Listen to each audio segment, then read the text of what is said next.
ओम शांति। आजिर साकार मुरली 5-2-26। आजिर महावाक्य मिठे बच्चे बाबा तुम मानंकु रावण राज्यरु मुक्त करी सद्गति देवा पाई नरकवासी मानंकु स्वर्गवासी करिबा पाई आसीछंती। आजिर प्रश्न, बाबा तुम भारतवासी पिला मानंकु केउ कथा स्मरण कराई देउछंती? उत्तर, हे भारतवासी पिला माने तुमे माने स्वर्गवासी थिलो। आजी ठारू 5000 वर्ष पूर्वरु भारत स्वर्ग थिला। हीरा नीला सहित सुनार महल थिला। तुमे माने सारा विश्वर मालिक थिलो। पृथ्वी आकाश सबुकिछि तुमर थिला। भारत शिव बाबांग द्वारा स्थापन करा जाइथिबा शिवालय थिला, जेउठारे पवित्रता थिला। एबे भारत पुनर्बार सेई भଳି हेबाकु जाउछि। गीत नयनहीन को राह दिखाओ प्रभु। ओम शांति। मिठा मिठा रुहानी पिला माने अर्थात आत्मा माने यही गीत शुणिले। ए कथा किए कहिले? आत्मा मानंगर पिता परमात्मा कहिले। तेबे आत्मिक पितांकु आत्मिक संतान माने कहउछंती, हे बाबा तांकु ईश्वर मध्य कुहा जाउछि एवं पिता मध्य कुहा जाउछि। केउ पिता? परम पिता। कारण पिता तो दुई जण अछंती, जणे लौकिक आउ जणे पारलौकिक पिता। लौकिक पितांकर संतान माने पारलौकिक पितांकु डाकुछंती हे बाबा। अच्छा, सेही बाबांकर नाम कौन? शिव। से तो निराकार अटंती, तांकर पूजा हेउछि, तांकु कुहा जाय सुप्रीम फादर अर्थात परम पिता। लौकिक पिता को सुप्रीम कुहा जीव नाही। सर्वोच्च तथा समस्त आत्मा मानकर पिता केवल जणे ही अटंती। समस्त जीवात्मा माने सेई पिता को स्मरण करुछंती, किंतु आत्मा माने एई कथा को भूली जाइछंती जे से आमर पिता किए। डाकुछंती हे ईश्वर पिता, मु नयनहीन, मते नयन दिय, तेबे मु निजर पिता को अर्थात आपण को चिन्हि पारिबी। आमको भक्ति मार्गर धक्का खाइबारु मुक्त कर। सद्गति पाइबा पई, तृतीय नेत्र प्राप्त करिया पई बाबांग सहित मिसिबा पई डाकुछंती। काहेकि ना बाबा ही कल्प कल्प आसी भारत को स्वर्ग करुछंती। एबे तो कलिजुग, कलिजुग पर पुणी सत्यजुग आसीबो। वर्तमान पुरुषोत्तम संगम जुग। बेहदर बाबा आसी जो माने पतित भ्रष्टाचारी होई जाइछंती सेमानकु पुरुषोत्तम करुछंती। एही लक्ष्मी नारायण पुरुषोत्तम थिले एवं एही भारत रे ही थिले। एठारे लक्ष्मी नारायणकर राजवंशर राजुति थिला। आजी ठारू 5000 वर्ष पूर्वे सत्यजुगे श्री लक्ष्मी श्री नारायणकर राज्य थिला। ए कथा केवल तुम पिला मानंकु स्मरण कराई देउछंती। तुमे भारतवासी माने आजी ठारू 5000 वर्ष पूर्वरु स्वर्गवासी थिलो। एबे तो समस्ते नरकवासी अटंती। आजी ठारू 5000 वर्ष पूर्वरु भारत स्वर्ग थिला। हीरा सुनार महल थिला। भारतर बहुत महिमा थिला। एबे तो किछि भी नहीं। से समय रे अन्य कोनोसी धर्म नथिला, केवल सूर्यवंशी माने ही थिले। चंद्रवंशी पर आसीछंती। बाबा बुझाउछंती तुमे माने सूर्यवंशी राज परिवार थिलो। आज पर्यंत मध्य सेही लक्ष्मी नारायणकर मंदिर तैयारी करि चलिछंती, किंतु लक्ष्मी नारायणकर राज्य केबे थिला, से माने किपरि राज्य पाइथिले ए कथा केही जानि नाहांती। पूजा करुछंती किंतु किछि भी जानि नाहांती। तेणु याको अंधविश्वास बोली कुहा जीव ना। शिवंकर लक्ष्मी नारायणकर पूजा करुछंती, किंतु एमानकर जीवन कहानी को जानि नाहांती। एबे भारतवासी निजे कहउछंती आमे समस्ते पतित अटु। तेणु हे पतित पावन बाबा, आमको पावन करिया पई एठाकु आस। एठाकु आसी आमको दुखरु एवं एही रावणर राज्यरु मुक्त कर। तेणु बाबा आसी आम समस्तंकु मुक्त करुछंती। पिला माने जानिछंती जे वास्तव रे सत्यजुगे गोटिए राज्य थिला। बापूजी मध्य कहूथिले आमको पुनर्बार राम राज्य दरकार। गृहस्थ धर्म जहाँकि पतित होई जाइछि ताहा पुणी पवित्र हेबा दरकार। आमे स्वर्गवासी हेबाकु चाहूछु। एबे नरकवासी मानकर अवस्था कौन ताहा तो तुमे देखुच। याकु कुहा जाउछि नरक बा आसुरी दुनिया। एही भारत दिने दैवी दुनिया थिला। बाबा एबे आसी बुझाउछंदी तुमे माने 84 जन्म नेइछ, 84 लक्ष जन्म नुहे। बाबा बुझाउछंदी तुमे माने प्रकृत रे शांतिधाम निवासी हट। एठाकु पाठ करिया पई आसीछ। तुमे माने एठारे 84 जन्म पाठ करि सारिछ। पुनर्जन्म तो निश्चित नेबाकु पड़िबो ना। 84 पुनर्जन्म होई थाए। एबे बेहदर बाबा वर्षा देबा पई बेहदर बाबा आसीछंदी। बाबा तुम आत्मा मानक सहित कथावार्ता करुछंती। ଅନ୍ୟ ସତ୍ସଙ୍ଗ ମାନଙ୍କରେ ମନୁଷ୍ୟ ମନୁଷ୍ୟକୁ ଭକ୍ତି ମାର୍ଗର କଥା ଶୁଣାଇଥାନ୍ତି। ଅଧାକଳ୍ପ ପର୍ଯ୍ୟନ୍ତ ଭାରତ ଯେତେବେଳେ ସ୍ୱର୍ଗ ଥିଲା ସେତେବେଳେ କେହି ଜଣେ ବି ପତିତ ନଥିଲେ। ବର୍ତ୍ତମାନ କେହି ଜଣେ ବି ପବିତ୍ର ନାହାନ୍ତି। ଏହା ତ ପତିତ ଦୁନିଆ। ଗୀତାରେ ଶ୍ରୀକୃଷ୍ଣ ଭଗବାନ ଉବାଚ ଲେଖି ଦେଇଛନ୍ତି। ବାସ୍ତବରେ ସିଏ ତ ଗୀତା ଶୁଣାଇ ନାହାନ୍ତି। ଭାରତବାସୀ ନିଜର ଧର୍ମଶାସ୍ତ୍ରକୁ ଜାଣିନାହାନ୍ତି, କାରଣ ନିଜର ଧର୍ମକୁ ଭୁଲି ଯାଇଛନ୍ତି। ହିନ୍ଦୁ କୌଣସି ଧର୍ମ ନୁହେଁ। ଧର୍ମ ତ ମୁଖ୍ୟତଃ ଚାରୋଟି। ପ୍ରଥମ ହେଲା ଆଦି ସନାତନ ଦେବୀ ଦେବତା ଧର୍ମ। ସୂର୍ଯ୍ୟବଂଶୀ ଚନ୍ଦ୍ରବଂଶୀ ଉଭୟଙ୍କୁ ମିଶାଇ କୁହାଯାଉଛି ଦେବୀ ଦେବତା ଧର୍ମ ବା ଡିଟିଜିମ୍। ସେଠାରେ ଦୁଃଖର ନାମ ନଥିଲା। 21 ଜନ୍ମ ତୁମେମାନେ ସୁଖଧାମରେ ରହିଥିଲ। ତାପରେ ରାବଣ ରାଜ୍ୟ ବା ଭକ୍ତି ମାର୍ଗ ଆରମ୍ଭ ହେଲା। ଭକ୍ତି ମାର୍ଗ ହିଁ ହେଉଛି ତଳକୁ ଖସିବାର ମାର୍ଗ। ଭକ୍ତିକୁ ରାତି ଏବଂ ଜ୍ଞାନକୁ ଦିନ କୁହାଯାଉଛି। ଏବେ ତ ହେଉଛି ଘୋର ଅନ୍ଧକାର ରାତ୍ରି। ଶିବ ଜୟନ୍ତୀ ଏବଂ ଶିବରାତ୍ରି ଦୁଇଟି କୁହାଯାଏ। ଶିବ ବାବା କେବେ ଆସୁଛନ୍ତି? ଯେତେବେଳେ ସୃଷ୍ଟିରେ ରାତ୍ରି ହୋଇଥାଏ, ଭାରତବାସୀ ଘୋର ଅନ୍ଧକାରକୁ ଆସିଯାଆନ୍ତି, ସେତେବେଳେ ବାବା ଆସନ୍ତି। ଏହା ତ କଣ୍ଢେଇ ପୂଜା କରିଚାଲିଛନ୍ତି। ଜଣଙ୍କର ଜୀବନ କାହାଣୀକୁ ମଧ୍ୟ ଜାଣିନାହାନ୍ତି। ଭକ୍ତି ମାର୍ଗରେ ଏହିସବୁ ଶାସ୍ତ୍ର ମଧ୍ୟ ତିଆରି ହେବ। ଏହି ଡ୍ରାମାର ଚକ୍ରକୁ ଅର୍ଥାତ୍ ସୃଷ୍ଟି ଚକ୍ରକୁ ମଧ୍ୟ ବୁଝିବାକୁ ହେବ। ଶାସ୍ତ୍ରମାନଙ୍କର ଏହି ଜ୍ଞାନ ନାହିଁ। ତାହା ହେଲା ଭକ୍ତିର ଜ୍ଞାନ, ଭକ୍ତି ଫିଲୋସଫି। ତାହା କୌଣସି ସଦ୍ଗତି ମାର୍ଗର ଜ୍ଞାନ ନୁହେଁ। ବାବା କହୁଛନ୍ତି, ମୁଁ ଆସି ତୁମକୁ ବ୍ରହ୍ମାଙ୍କ ଦ୍ୱାରା ଯଥାର୍ଥ ଜ୍ଞାନ ଶୁଣାଉଛି। ତାଙ୍କୁ ଡାକୁଛନ୍ତି ମଧ୍ୟ କହୁଛନ୍ତି, ଆମକୁ ସୁଖଧାମ ଶାନ୍ତିଧାମର ରାସ୍ତା ବତାଅ।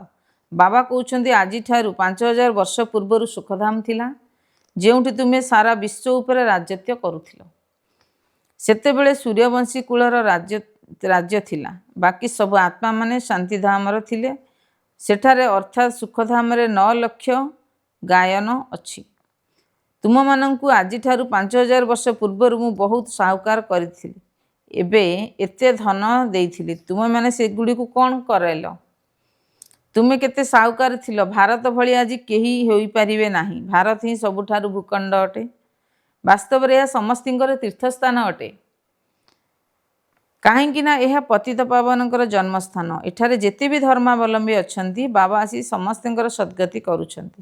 ତେବେ ସେହି ରାବଣର ରାଜ୍ୟ କେବଳ ଲଙ୍କାରେ ନୁହେଁ, ସାରା ସୃଷ୍ଟି ଉପରେ ରହିଛି। ସମସ୍ତଙ୍କ ଭିତରେ 5 ବିକାର ପ୍ରବେଶ କରିଛି। ଯେତେବେଳେ ସୂର୍ଯ୍ୟବଂଶୀମାନଙ୍କର ରାଜ୍ୟ ହେଲା, ସେତେବେଳେ ଏହି ବିକାର ନଥିଲା। ଭାରତ ସମ୍ପୂର୍ଣ୍ଣ ନିର୍ବିକାରୀ ଥିଲା। ଏବେ ସମ୍ପୂର୍ଣ୍ଣ ବିକାରୀ ହୋଇଯାଇଛି। ସତ୍ୟଯୁଗରେ ଦୈବୀ ସମ୍ପ୍ରଦାୟ ଥିଲା। ସେଇମାନେ ପୁଣି 84 ଜନ୍ମ ଲୋପ କରି ବର୍ତ୍ତମାନ ଆସୁରୀ ସମ୍ପ୍ରଦାୟ ହୋଇଯାଇଛନ୍ତି। ପୁଣି ସେଇ ଦୈବୀ ସମ୍ପ୍ରଦାୟ ହେବାକୁ ଯାଉଛି। ଭାରତ ବହୁତ ସାହୁକାର ଥିଲା, ଏବେ ଗରିବ ହୋଇଯାଇଛି। ସେଥିପାଇଁ ନିଜ ଭିକ ମାଗୁଛି ଏବଂ ସମସ୍ତଙ୍କ ଠାରୁ ସହଯୋଗ ନେଉଛି। ବାବା କହୁଛନ୍ତି, ତୁମେମାନେ କେତେ ସାହୁକାର ଥିଲ। ତୁମମାନଙ୍କୁ ଯେଉଁ ସୁଖ ମିଳୁଛି ତାହା କାହାକୁ ବି ମିଳିପାରିବ ନାହିଁ। ତୁମେମାନେ ସାରା ବିଶ୍ୱର ମାଲିକ ଥିଲ। ପୃଥିବୀ ଆକାଶ ସବୁକିଛି ତୁମର ଥିଲା। ବାବା ଏବେ ସେ ସବୁ କଥା ସ୍ମରଣ କରାଇ ଦେଉଛନ୍ତି। ଭାରତ ଶିବ ବାବାଙ୍କ ଦ୍ୱାରା ସ୍ଥାପନ ହୋଇଥିବା ଶିବାଳୟ ଥିଲା। ସେଠାରେ ପବିତ୍ରତା ଥିଲା। ସେହି ସବୁ ନୂଆ ଦୁନିଆରେ ଦେବୀ ଦେବତାମାନେ ରାଜତ୍ୱ କରୁଥିଲେ। ଭାରତବାସୀ ଏ କଥା ମଧ୍ୟ ଜାଣିନାହାନ୍ତି ଯେ ରାଧାକୃଷ୍ଣଙ୍କ ଭିତରେ କ'ଣ ସମ୍ବନ୍ଧ ଥିଲା। 2 ଜଣ ଅଲଗା ଅଲଗା ରାଜଧାନୀ ଥିଲେ। ପୁଣି ସ୍ୱୟଂବର ପରେ ଲକ୍ଷ୍ମୀ ନାରାୟଣ ହେଲେ। ଏହି ଜ୍ଞାନ କୌଣସି ମନୁଷ୍ୟମାନଙ୍କ ନିକଟରେ ନାହିଁ। ପରମପିତା ପରମାତ୍ମା ହିଁ ଜ୍ଞାନର ସାଗର ଅଟନ୍ତି। ସେ ହିଁ ତୁମକୁ ଏହି ଆତ୍ମିକ ଜ୍ଞାନ ଦେଇଛନ୍ତି ଏବଂ ଏହି ଆଧ୍ୟାତ୍ମିକ ଜ୍ଞାନ ଏକମାତ୍ର ବାବା ହିଁ ଦେଇପାରିବେ। ଏବେ ବାବା କହୁଛନ୍ତି, ପିଲାମାନେ ଆତ୍ମ ଅଭିମାନୀ ହୁଅ। ମୁଁ ତୁମର ପରମପିତା ପରମାତ୍ମା ଶିବ, ମୋତେ ମନେ ପକାଅ। ଏହି ଯୋଗ ବଳ ଦ୍ୱାରା ହିଁ ତୁମେମାନେ ଶତପ୍ରଧାନ ହୋଇପାରିବ। ତୁମେମାନେ ଏଠାକୁ ପତିତରୁ ପବିତ୍ର ଏବଂ ମନୁଷ୍ୟରୁ ଦେବତା ହେବା ପାଇଁ ଆସୁଛ। ବର୍ତ୍ତମାନ ଏହା ହେଉଛି ରାବଣ ରାଜ୍ୟ। ଭକ୍ତି ମାର୍ଗରୁ ହିଁ ରାବଣର ରାଜ୍ୟ ଆରମ୍ଭ ହୁଏ। ରାବଣ କୌଣସି ଜଣେ ସୀତାକୁ ଚୋରି କରିନଥିଲା। ତୁମେ ସବୁ ଭକ୍ତି କରୁଥିବା ଭକ୍ତ, ଯିଏକି ରାବଣର ପଞ୍ଜା ଭିତରେ ଅଛ। ବର୍ତ୍ତମାନ ସାରା ସୃଷ୍ଟି 5 ବିକାର ରୂପୀ ରାବଣର କାରାଗାର ମଧ୍ୟରେ ଅଛି। ସମସ୍ତେ ଏହି ଶୋକ ବଟିକା ଭିତରେ ଦୁଃଖୀ ହୋଇଯାଉଛନ୍ତି। ବାବା ଆସି ସେଥିରୁ ସମସ୍ତଙ୍କୁ ମୁକ୍ତ କରୁଛନ୍ତି ଏବଂ ବାବା ପୁନର୍ବାର ସ୍ୱର୍ଗ ରଚନା କରୁଛନ୍ତି।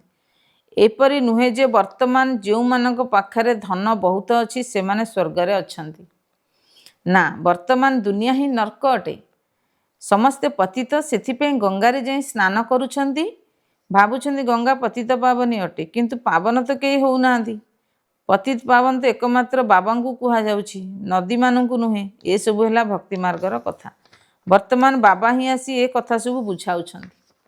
ଏବେ ତୁମେ ଏ କଥା ଜାଣୁଛ ଯେ ଜଣେ ହେଲେ ଲୌକିକ ପିତା, ଆଉ ଜଣେ ହେଲେ ପ୍ରଜାପିତା ବ୍ରହ୍ମା ବା ଅଲୌକିକ ପିତା। ସିଏ ହେଲେ ପାରଲୌକିକ ପିତା ଶିବ ବାବା। ତେବେ 3 ଜଣ ପିତା ହେଲେ ନା। ଶିବ ବାବା ପ୍ରଜାପିତା ବ୍ରହ୍ମାଙ୍କ ଦ୍ୱାରା ବ୍ରାହ୍ମଣ ଧର୍ମର ସ୍ଥାପନା କରୁଛନ୍ତି।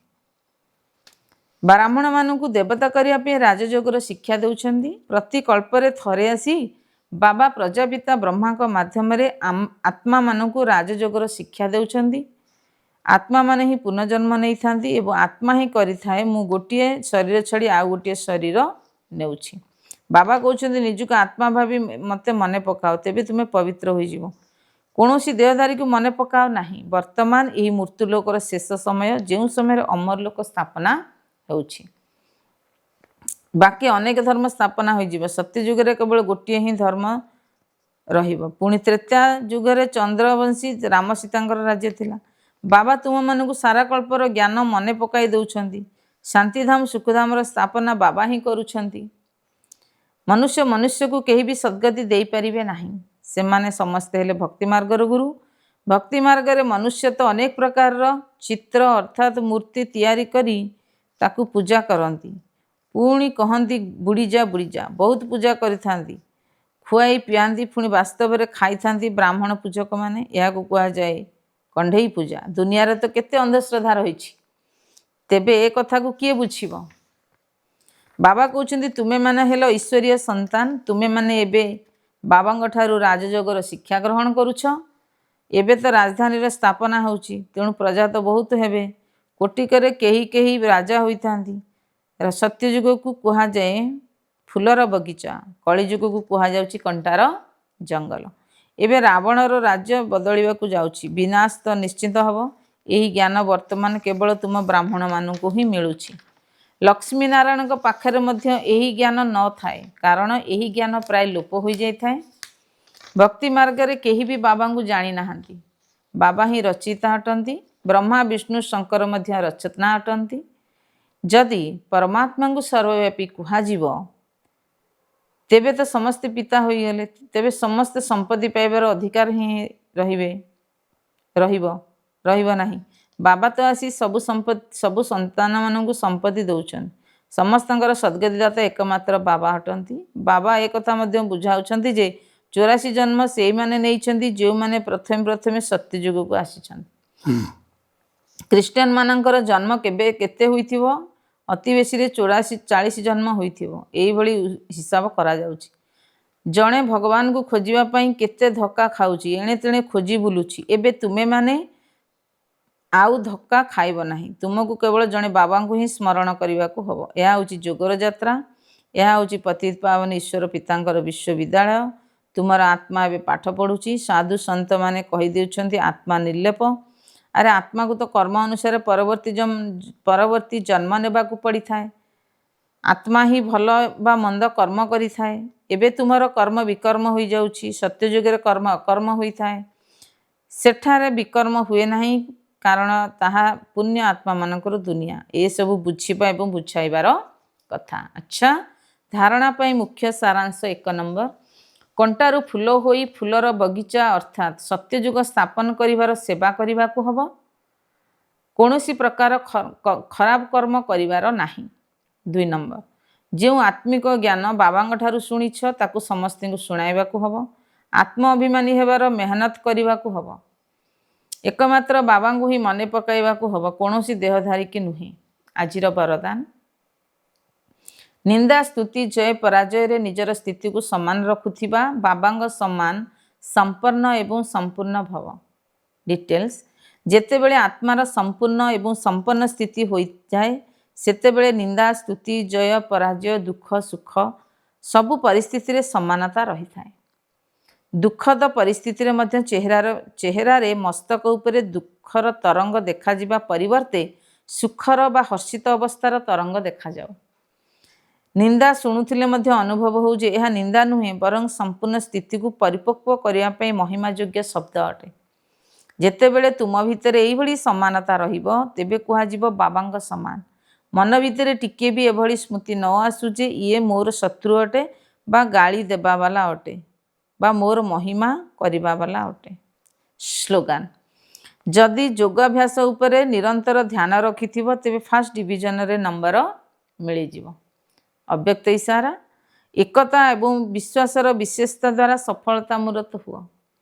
ब्राह्मण परिवार विशेषता है अनेक होइथिले मध्य एक अटंती। आपणकर सबु सेवा केन्द्र गुड़िकर वातावरण एभली होयु जहाँकि समस्त को हृदबोध होउथिबो एवं एमाने अनेक नुहंती एक अटंती। तुम मानकर एकतार तरंग द्वारा सारा विश्व रे एक धर्म एवं एक राज्य स्थापना करिवो। तेणु एथिप्रति विशेष ध्यान दे भिन्नता को समाप्त करी एकता कायम कर। ओम शांति।